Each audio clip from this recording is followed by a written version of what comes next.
I was imprisoned for a murder I didn't commit. Back then, they had fingerprints, but not mine. A hair, but it wasn't mine. And a neighbor who heard a scream but couldn't say whose it was. 8 years later, the real killer confessed. He signed a statement. He was convicted, but I remained, because the system said there could be no mistake. And for another 10 years, I lived in a cell where every day began with the same scream inside my head. Why am I still here? If this story resonated with your soul, click subscribe and let me know in the comments which city or country you're listening from. I'm truly curious to know where you're tuning in from. My name is Sandra Kelly. I was 32 years old the morning the police came for me. At that time, I worked at a small hair salon on the south side of Tulsa, Oklahoma, not far from where the traffic lights always blinked yellow and the laundromat across the street kept its neon open sign on even when it wasn't. I rented a back room in a single-story duplex with peeling white paint and a lilac bush that bloomed too early every year. My life was modest, uneventful, but it was mine. I remember that day like a broken tooth. A Sunday morning, thin coffee in a chipped mug, a worn-out bathrobe cinched too tightly around my waist. The knock came slow and firm, knuckles that knew exactly what they were doing. When I opened the door, two men stood there in suits that didn't quite fit their faces. One of them was holding a folder. The other didn't bother with pleasantries. He handed me a paper and told me I was under arrest for the murder of a man I had never met. I thought it was a mistake. I thought they'd apologize once someone higher up realized the error. I thought in some ridiculous part of my brain that I'd be home before lunch. But they didn't joke. They didn't flinch. They cuffed my wrists with the same flat efficiency you'd expect if they were loading groceries.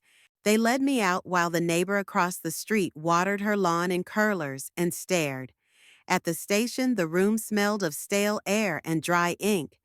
They processed me like an object, photographed, fingerprinted, labeled. Then came the questions. Where were you on the night of June 4th? Do you know the victim? Did you own a blue jacket? Had you ever been near Ashbury Street? I answered as best I could. I said I was home. I said I was texting my friend Carla that night about a movie we'd both seen. I said I didn't know any man named Paul Mendez. I said I had never even been to that part of town. They didn't seem to care. They wrote things down, nodded to each other, and told me I'd be held until arraignment. The trial came quickly, too quickly. My public defender barely spoke to me outside of the courtroom. She called me Sandra only once. Most of the time, I was just the defendant. They said there was evidence, a partial fingerprint on a stair rail consistent with mine, a hair found on the victim's sweater that was a possible match. A neighbor had heard shouting, and she said she thought it sounded like a woman. They brought in a forensic analyst who used words like reasonable similarity and probable contributor. But nothing was certain, nothing was conclusive. The whole case was built on shadows pretending to be shapes. I sat there in my second-hand dress with a zipper that stuck, watching strangers decide the weight of my existence. I had no money for a private investigator, no family with legal connections. My mother had died when I was 19, and my father had drifted out of my life like smoke. I had only Carla, who testified that she'd been texting me that night, that she'd spoken to me on the phone, but even her word was framed as hearsay and unreliable. They presented a story, not the truth, but a story. They said I had argued with the victim in a grocery store weeks before, even though no surveillance footage confirmed it. They said I had motive, though no one could say what it was. They leaned on the phrase preponderance of circumstantial evidence, like it was a safety net. The prosecutor smiled too often. The jury looked tired. And I just sat there, trying not to tremble. My hands felt like someone else's, heavy and useless in my lap. When the verdict came, it wasn't a surprise. Not really, but it still hollowed me out. Guilty, murder in the first degree, life imprisonment. I remember the judge's voice as distant thunder. I remember the gavel falling like a coffin lid. I remember the bailiff's hand on my shoulder as he led me away, and how my knees almost gave out when the door closed behind me. But most of all, I remember the sickening clarity that settled in. They hadn't proved I was guilty. They had only decided I couldn't be innocent. And so I was absorbed into the system, folded into its cold, bureaucratic spine. I stopped being Sandra Kelly. I became inmate number 547863, a name traded for numbers, a life reduced to file folders, timestamps, and stained photographs taped into court records. I couldn't stop thinking about that fingerprint, the one that might be mine. How many people touched that railing? How many had walked that stairwell? I thought of the hair they found, and how easy it would be for something so small, so meaningless, to fall in the wrong place. I thought about the neighbor who thought she heard a woman scream, and how memory plays tricks in the dark. I wanted to scream, but I didn't. I learned quickly that screaming got you nowhere inside those walls. Instead, I memorized the color of the ceiling in my cell. I learned the rust pattern on the water pipes. I counted the seconds between guard shifts. I traced the edges of my cot with my fingernail until the metal wore a ridge into my skin, because that was all I had. A world of stains, shadows, and silence, and the haunting certainty that the truth had never mattered to them in the first place. They told me I had the right to appeal, as if that word, right, still meant anything once the heavy doors closed and the world outside kept moving without me. The ink on my sentencing hadn't even dried before they handed me a thin folder titled Notice of Appeal, full of language that twisted around itself like vines choking sunlight. I was expected to fill it out, as if justice came with instructions. I tried. God knows I tried. I borrowed a pen that didn't work unless I warmed it in my palm first. I sat on the edge of my cot, the metal digging into the backs of my thighs, reading every line aloud in a whisper, like a prayer in a language I never learned. I asked for help. I wrote to my public defender twice, then 3 times. The replies were slow, if they came at all. Mostly I received silence. Appeals, they said, could take years. But time behind bars doesn't feel like time. It feels like sediment, layers of waiting pressed into your bones until you forget the shape of hope. Every day was the same tray of lukewarm food, the same sound of keys jingling just before a door opened, the same fluorescent hum that made the nights feel identical to the days. I began marking the dates on the wall with the stub of a pencil, first with hopeful hands, then with ritualized despair. I imagined the calendar on the outside turning its pages without me, holidays passing in their quiet ceremonies, birthdays forgotten, seasons dissolving into one another. I asked again. I wrote letters to legal aid organizations, to innocence projects, to anyone whose name sounded like a whisper of possibility. I copied addresses from an old prison library book, the spine held together with tape and the pages yellowed by breath and boredom. I mailed them off with trembling fingers, sealing each envelope like it held a part of my soul. Weeks passed, months. I kept my eyes on the slot in the cell door, waiting for something, anything, to fall through. Most days, nothing came. Just the rustle of other people's mail, the shuffle of guards walking by with blank expressions.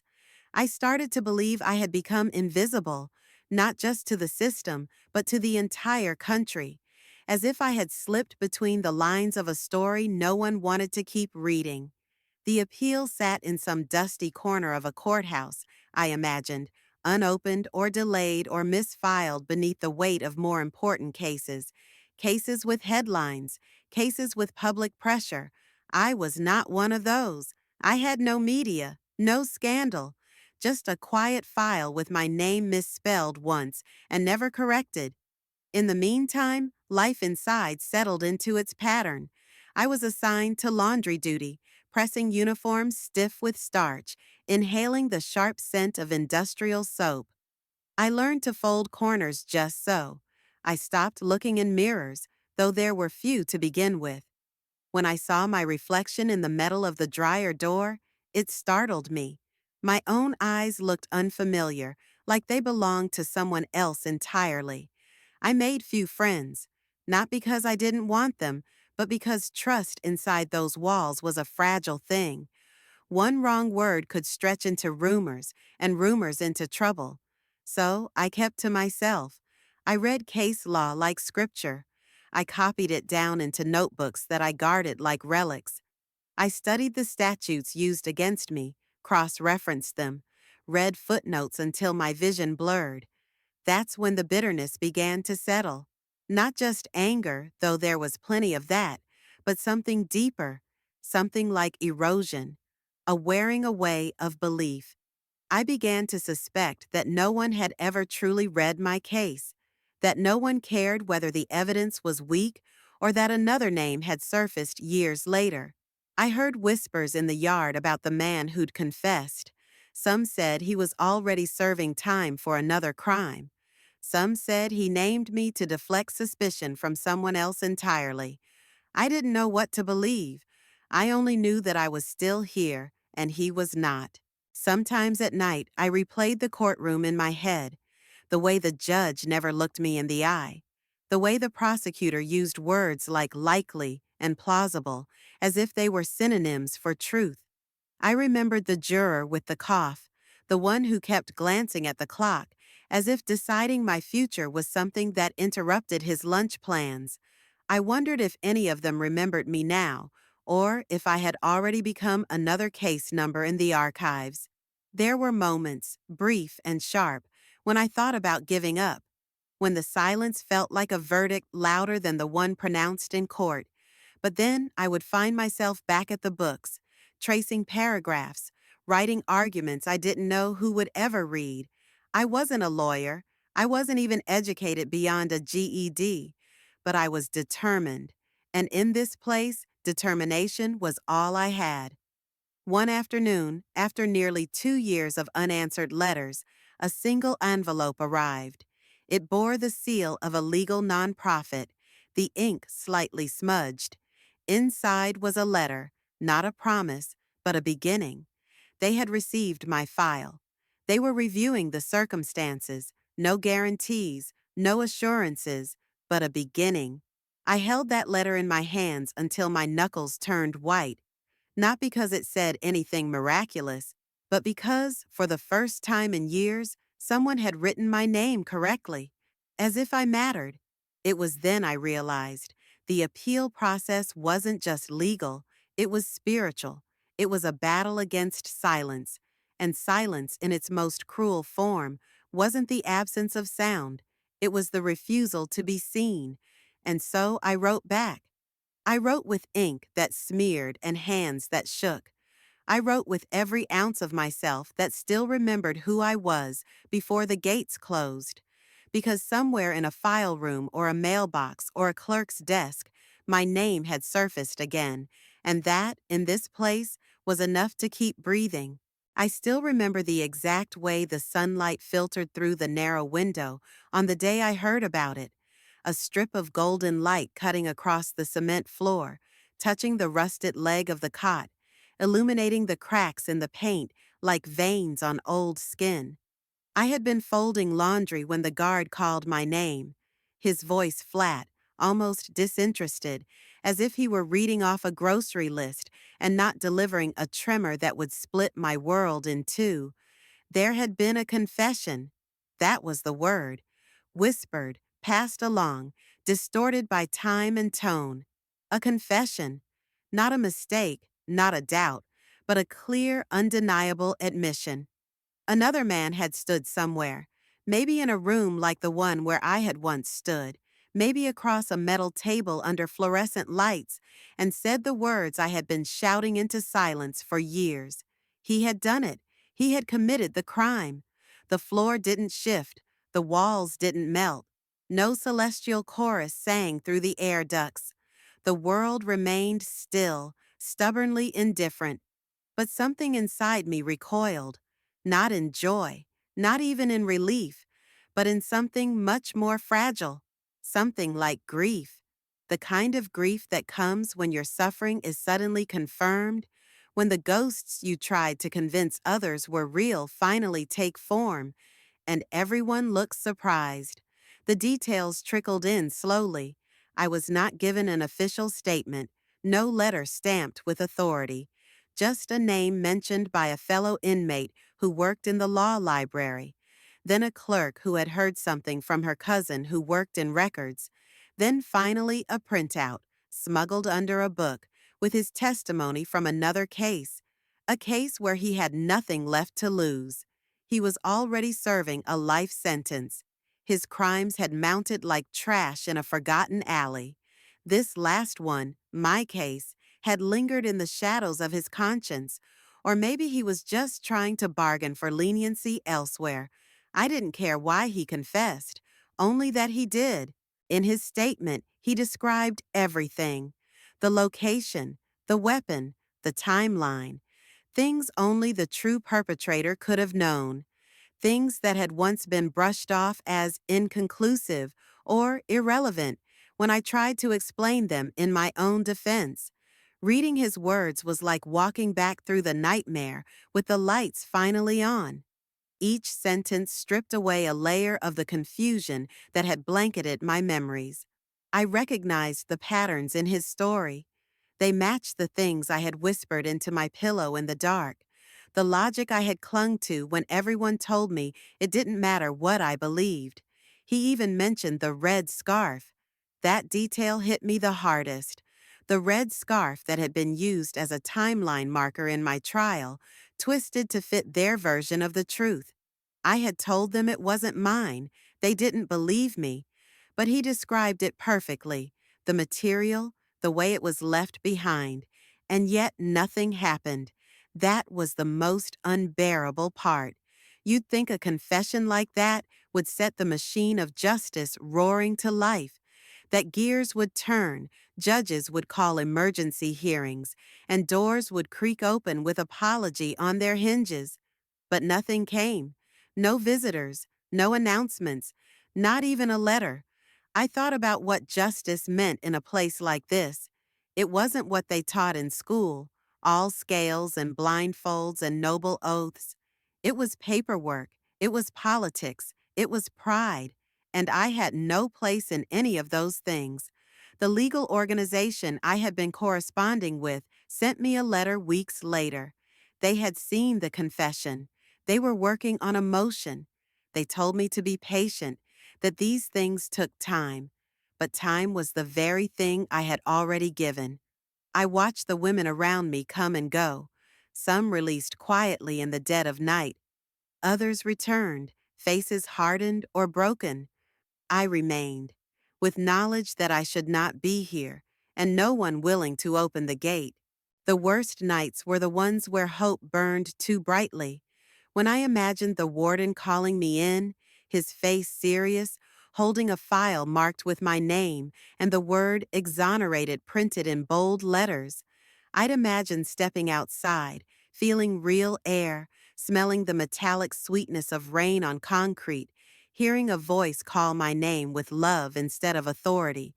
But the mornings always came, and with them, routine, count, meals, work, the same hallway, the same faces, the same untouched bars. I began to feel like a ghost haunting my own life, floating through days with a knowledge too heavy to speak of, because each time I tried to explain it to a guard, to a social worker, even to the chaplain, I saw the same response: a polite nod, a blank expression, a mental filing cabinet slammed shut. To them, I was already categorized, a box ticked, convicted, sentenced, done. But I refused to be done. I began to write again, Longer letters, more assertive. I cited the confession. I included the case number. I learned to speak their language. Motion to vacate. Newly discovered evidence. Actual innocence standard. I became fluent in the dialect of desperation, masked as legal precision. And still, I waited. The man who confessed continued to sit in a cell not far from mine, perhaps sleeping easier now. Perhaps not. He had lifted the weight from his conscience, but mine remained, pinned by bureaucracy and indifference. Sometimes I wondered if his confession would follow me forever, like a shadow never quite catching up. Proof that I had been right, and proof that being right wasn't enough. Because in this place, truth didn't scream. It didn't demand. It whispered. And unless someone with power bent down to listen, it died in silence. But I didn't let it die. I folded his confession into every letter I wrote. I etched it into my memory.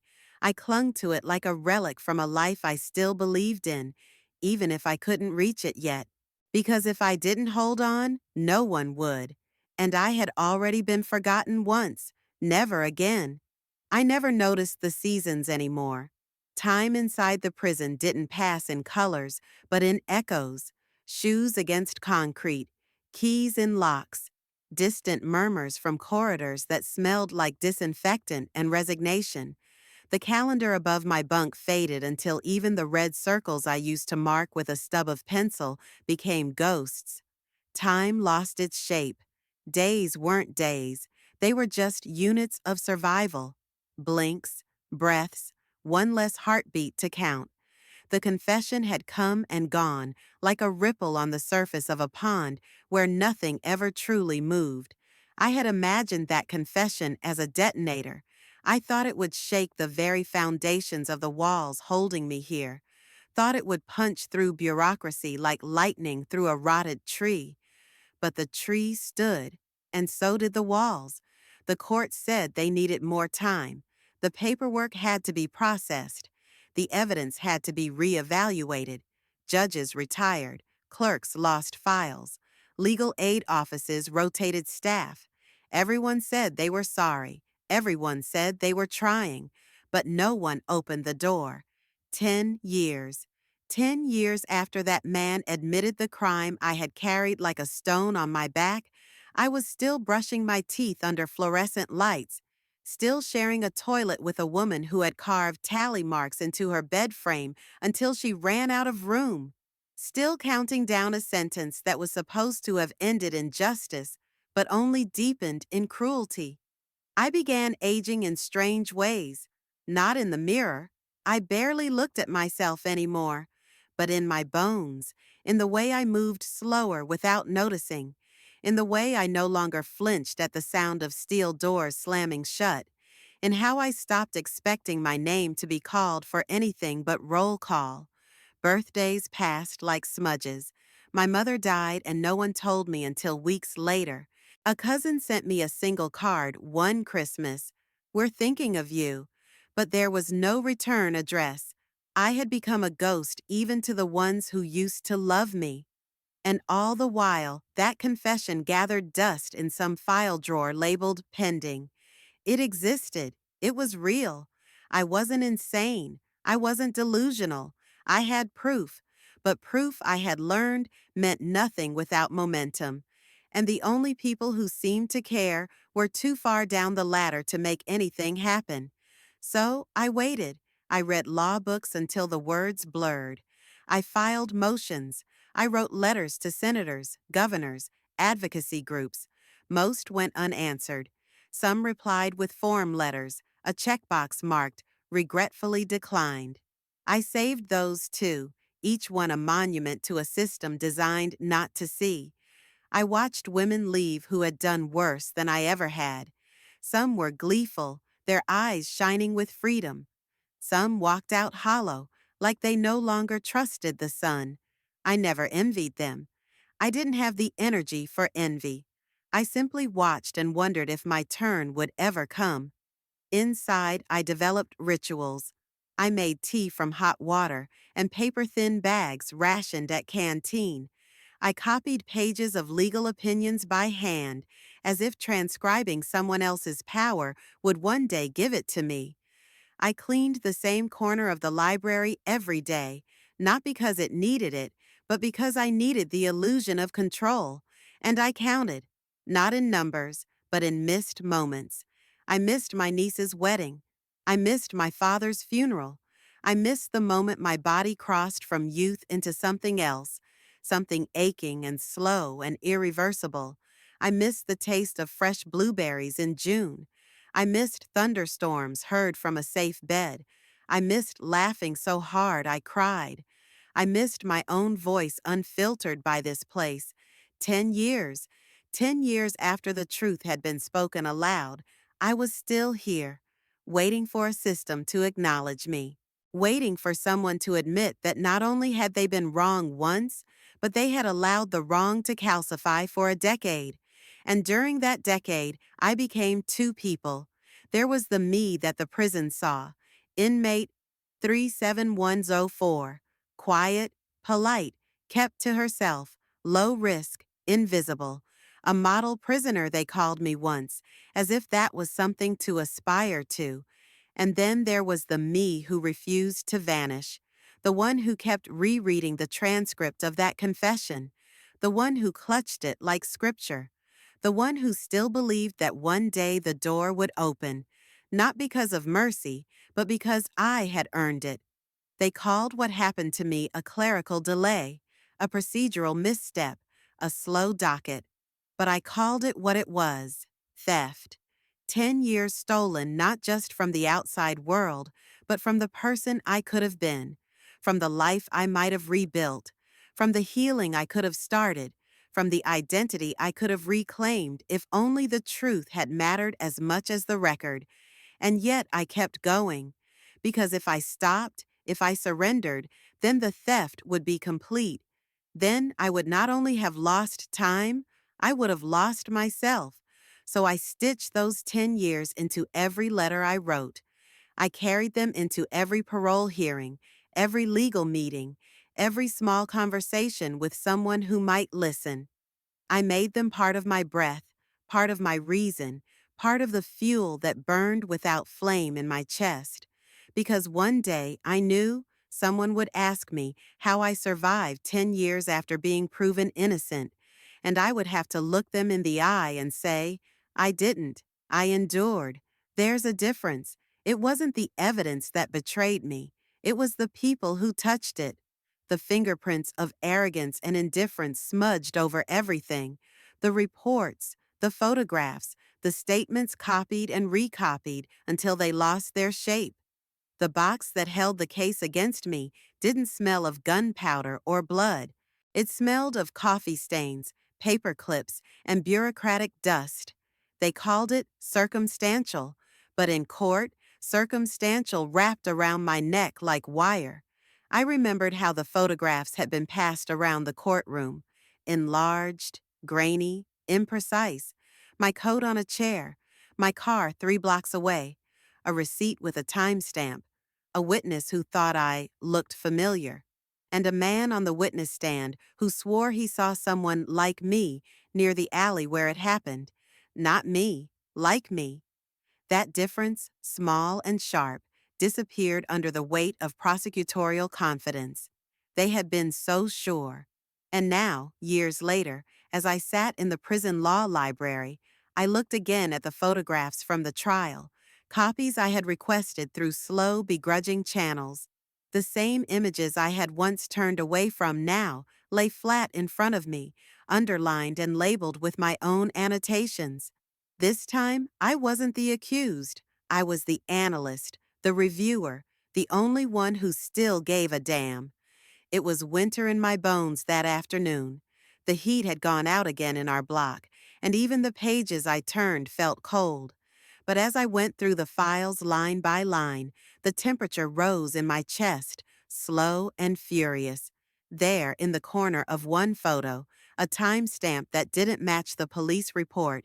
In another, a shadow falling the wrong way, contradicting the sworn statement of the man who had testified. A third, a corner of a receipt left out of the official narrative.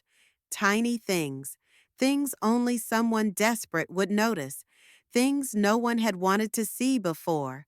But I saw them now. I saw them because I had nothing left to lose by looking, and I remembered their faces. I remembered the detective, his smirk when I asked for a lawyer, his easy, practiced manner on the stand. I remembered the prosecutor, how she clicked her pen during objections, how she pointed at me with her whole hand. I remembered the judge, a man with liver spots and a mind that had already decided I was guilty before the opening statement. And I remembered the jurors, ordinary people. They had watched me cry. They had watched me tremble. And in their eyes, I had seen something colder than doubt. I had seen relief. Relief that it was me on that bench and not them. Relief that justice had a face they didn't recognize. Relief that the nightmare had a conclusion they could swallow in one verdict. They had gone home. I had not. I often wondered if they even remembered my name. I wondered if they remembered the forensic analyst who had stood so confidently and said the blood on the coat could reasonably be from the victim. But no DNA match was ever proven. I knew that now because I had forced the prison's clinic to give me a copy of the report. The results had been inconclusive, but they'd never said that in court. They let implication do the rest. There had been no murder weapon with my fingerprints, no surveillance footage, no confession, no motive, only a narrative stitched together from shadows and suggestion. And that had been enough. Now I stared at the reports, yellowed and brittle, and wondered how many others had fallen under the same weight. How many others were still buried in files marked closed? How many faces like mine had been locked away, not because of what they had done, but because someone needed the case to end? The more I read, the more I saw how flawed the architecture had been. The report from the scene had listed a time of death based on lividity that contradicted the medical examiner's own testimony. That discrepancy had been brushed off at trial. But I knew now it mattered. I wrote it down, circled it. I filed it under inconsistencies they ignored. Another document showed the forensic team hadn't processed a key footprint found near the scene because it didn't match the suspect's shoe size. It had been excluded, buried. They never explained why that mattered. They never wondered whose shoe it was. The heat in my body began to climb. A dull throb formed behind my temples. I wasn't just reading. I was reliving. I could feel the courtroom again, the dryness in my mouth, the hard edge of the chair beneath me, the murmur of the gallery, the deliberate way the prosecutor had said my full name like a curse. They had framed the story so well. They made it easy to believe. Single woman, no alibi. A quiet loner who had once argued with the victim over a parking spot. That was enough. That was character. That was motive. But now the cracks showed, and as I stared at the man's confession, typed, signed, time-stamped, I realized how long the truth had been waiting to be noticed. 10 years ago, he had walked into a police station and admitted it all. He even provided details that hadn't been released publicly. They logged his statement, they filed it, and then they forgot it. No one had linked it to my case, or maybe they had, and ignored it. The system doesn't like to admit its mistakes. It doesn't know how to say, "We got it wrong." It prefers the illusion of infallibility. And when faced with the truth, it buries it in process, in language, in delay. But I had learned how to read their language, and I had the patience of someone who had been forgotten. So I compiled my findings. I wrote a new appeal, using their own words against them. I cited every line, every omission, every contradiction. And when I finished, I knew it would likely sit on a desk for weeks, months, maybe longer, but it was real. It existed. And I sent it not just to the courts, but to the press, to legal clinics, to universities, to anyone who might listen, because I had stopped hoping that the truth alone would be enough. Now I needed witnesses, not to the crime, but to the failure that followed. The day they told me I could go, I didn't cry. I didn't smile either. The word release sounded like a strange shape in the mouth of the woman who handed me the paper. It felt foreign, like a passport to a country that no longer recognized me. The air around her smelled of disinfectant and stale coffee. I looked at the page, then at my hands, and realized they were shaking, not from fear, not from joy, but from absence. The kind of absence that grows when something has been taken from you for too long and suddenly returned, like light after blindness. I stood in the same clothes I had worn when they arrested me. The jeans were too tight now, the collar of my shirt too wide around a neck that had thinned with time. I had aged into someone I didn't fully know. My hair, once black and long, had been cut close for years, the gray like frost over a fire long extinguished. My reflection in the hallway mirror stopped me, not because I looked broken, but because I didn't. I didn't carry a suitcase. I left with a manila envelope holding court documents and a bus voucher. No one waited for me outside the gates. No hand on my shoulder. No voice calling my name. Just the hum of traffic on the interstate and the distant bark of a dog. I walked slowly, each step deliberate, like I was stepping into a world that had grown without me, branched off into a new shape while I remained trapped in a loop of silence and fluorescent lights.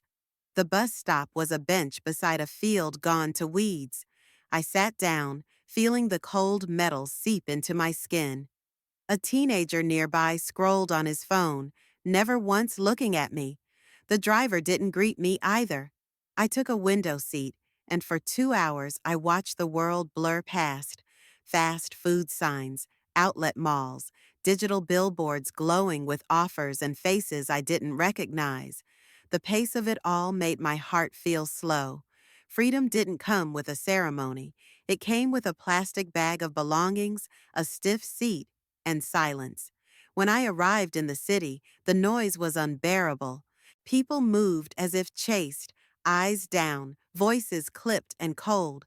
Screens were everywhere, on wrists, on street corners, in windows. No one noticed anyone. I hadn't expected a parade, but I had imagined someone might meet my eyes. They didn't. I went to the halfway house they assigned me.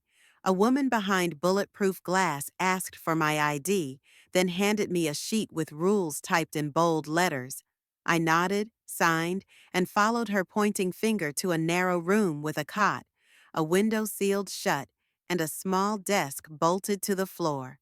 The radiator clanked all night. The sheets smelled like bleach and mildew. I sat on the edge of the bed and stared at my hands again. They were steadier now, but I still didn't know what to do with them. They had taught us to follow orders, to wait for announcements, to keep our heads down. Out here, no one told me what time to eat, when to sleep, or where to go. I had forgotten how to make decisions. My freedom tasted more like confusion than relief. I took my first steps outside with a backpack and no destination. The city pulsed around me, cars honking, children crying, advertisements screaming promises in fonts too large to ignore. I passed by women my age, pushing strollers, walking dogs, talking on phones. I passed by men in suits, in uniforms, in sagging jeans. No one knew who I was, and yet I felt like they all could tell. I stepped into a corner store to buy a toothbrush. The clerk asked me something about a rewards program, and I just blinked. She sighed and scanned my item without waiting. I realized then how out of sync I was. The world had moved on, and I was still learning how to operate a microwave. When I got back to the halfway house, a woman 2 doors down knocked and left a pair of socks and a sticky note that said, "You don't have to explain anything." I sat with that note for hours. It was the kindest thing I'd seen in years. But kindness didn't erase the years, or the bitterness. It didn't erase the parole check ins, the job rejections, the way people flinched when they saw felon on the form. It didn't erase the fact that I had missed birthdays, funerals, entire seasons of my own life. One afternoon, I went to the library. It was the one place that felt unchanged. Rows of books, the smell of paper and dust, a silence that felt sacred instead of oppressive. I found myself walking the aisles without knowing what I was looking for. Eventually, I sat in the law section. My fingers found the volumes I used to study by moonlight through a prison window. I pulled one down, opened it to a random page, and read the first line I saw. Justice delayed is justice denied. I closed the book and held it to my chest. Later that night, I wrote in my notebook, not about revenge, not about regret, but about the space in between, where grief and resilience coexist. I didn't want to fight anymore, but I didn't want to forget either. The world outside wasn't cruel, it was indifferent. And maybe that was worse. In prison, at least I had a number, a role, a schedule. Outside, I was invisible unless I made noise. So I began to write letters. Letters to lawmakers, to journalists, to people who had written books about wrongful convictions. Not to beg, but to bear witness. I told my story again and again, shaping it into something that might one day protect someone else from the same erasure. Some nights I sat by the window and watched the sky. The stars looked the same. The moon hadn't changed. That comforted me, because the moon had watched me through bars and through glass. It had waited, and now I waited too, not for closure, but for understanding, not from the world, but from myself. Inside, I had learned how to survive. Outside, I was learning how to live. And that, I realized, would take even more strength.